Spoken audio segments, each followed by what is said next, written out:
guys, for those that have missed me, I've also missed you guys too. Welcome to Helene's Corner. In our today's video, we are going to be talking about important things to consider that will help you save costs when you have decided to build a house. Number one point today is choice of land.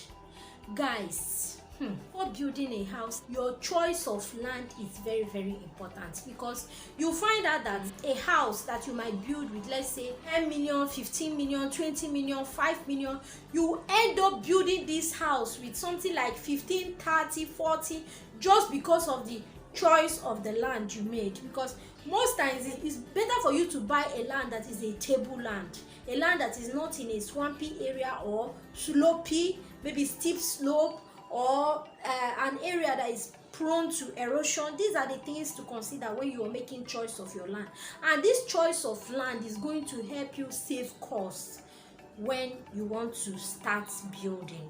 Then number two is for you to get your building approval. I don't know about other countries, but I know all states in Nigeria do that.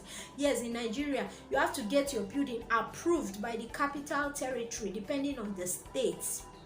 They all have their procedures and the amount of money you're supposed to pay for this very thing to happen. Yes, so if you don't get your building approval when you're building this house, you're going to find out that at a certain time you will see some houses, you pass them, you see they'll put cancel or stop work. It's because they've not gotten approval yet from their capital territory. That is why they are being told to stop work. And at times the penalty attached to starting a work without getting approval, you find out that is the money that would have done a whole lot of things for you during the building project, but you end up using it to bribe or pay penalty, one thing or the other, just to get the thing you would have already made provision for, or you would have already done before starting this house. Another thing that is under this number two is like settling the youths of the town. Some towns, they have youths. That's if you didn't buy a government allocation. For instance, in this state where I am, Ebonyi State, they have youths of the town that disturb.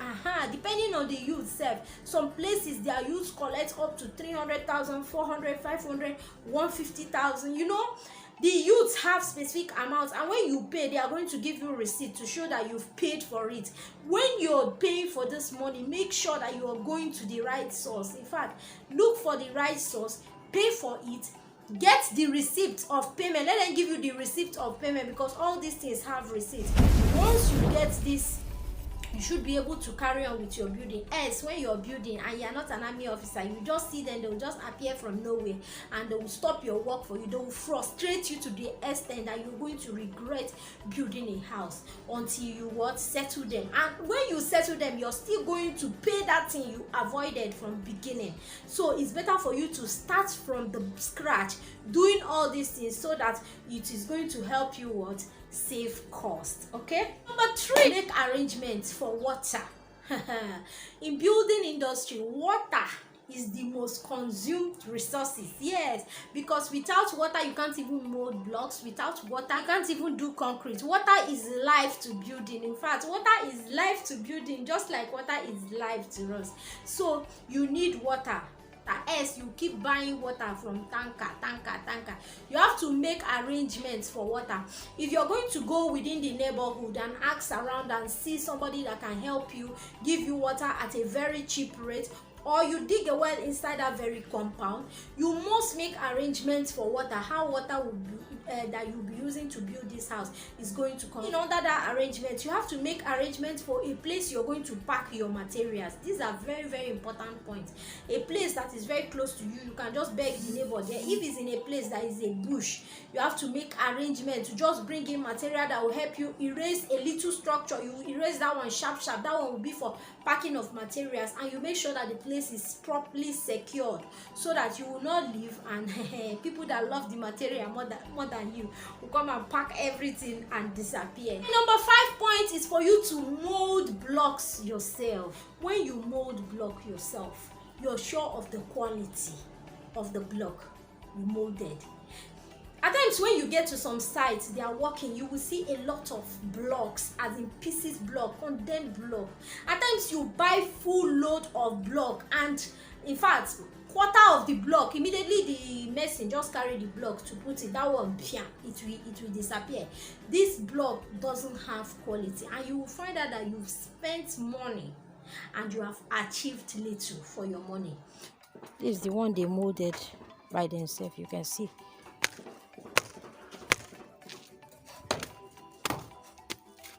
But let me go to the one that they bought. See it?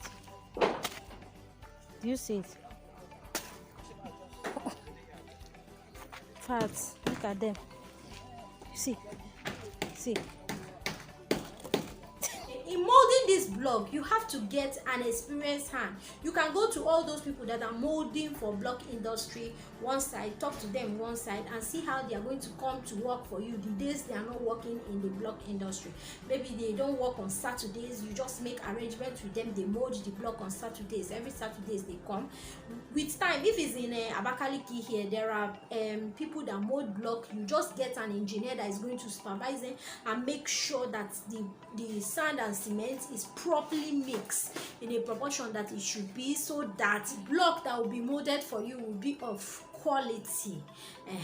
And the person will be supervising them to make sure that they mix it very well, because all these artisans, if you don't supervise them, at times will just do what they like and they will leave it for you. Okay, the end product is your wahala. That one does not concern them.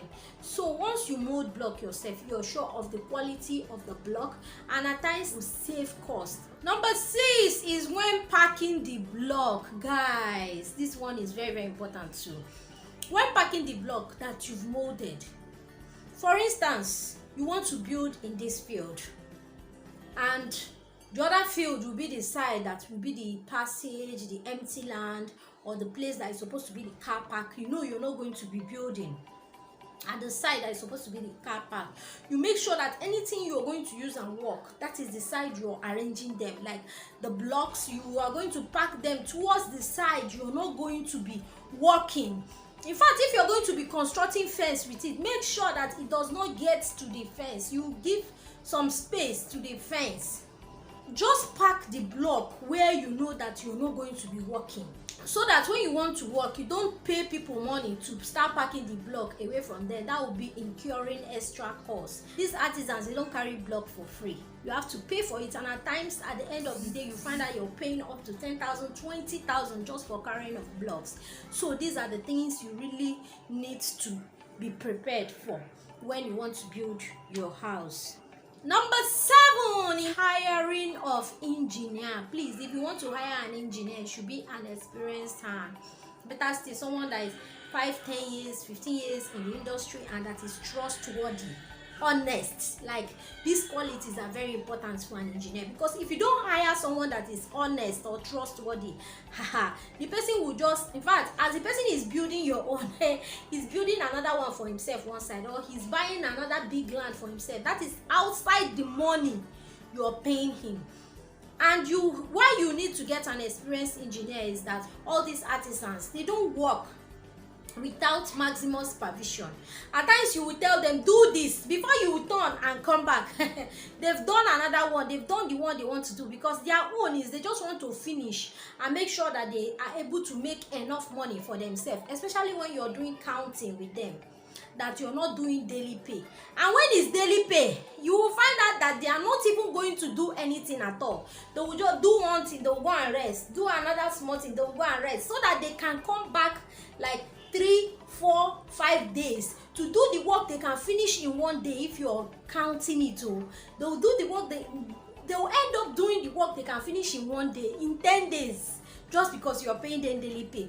And when you're counting it, they'll just be doing it anyhow. It will not be date, just because they want to make more money. That is why an experienced engineer needs to be there to supervise them and make sure that they are doing what? The right thing. And if any of them don't do well, this engineer is in the field. He has been in the field for a long time. He knows how to handle that person. So this is the reason why you really need a supervisor. Don't go and be doing everything yourself. You might end up losing a lot. Okay, and if there is a point I've not mentioned that you know of, please drop it in the comment section so that anyone that comes across this video will be able to also pick something from the comment section aside the ones I've said. I'll be able to do I'll be able to achieve marvelous things from it. Okay, and then if you like this video, please don't forget to click the like button for me and then share to your friends. We are wishing that everyone one day gets his own house, just like the music of Oliver the Goat that says kaina yo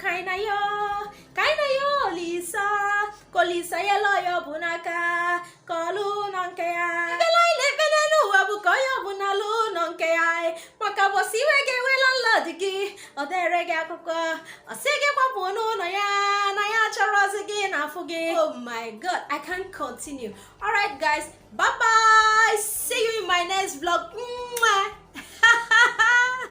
Thank you for watching Helen's Corner.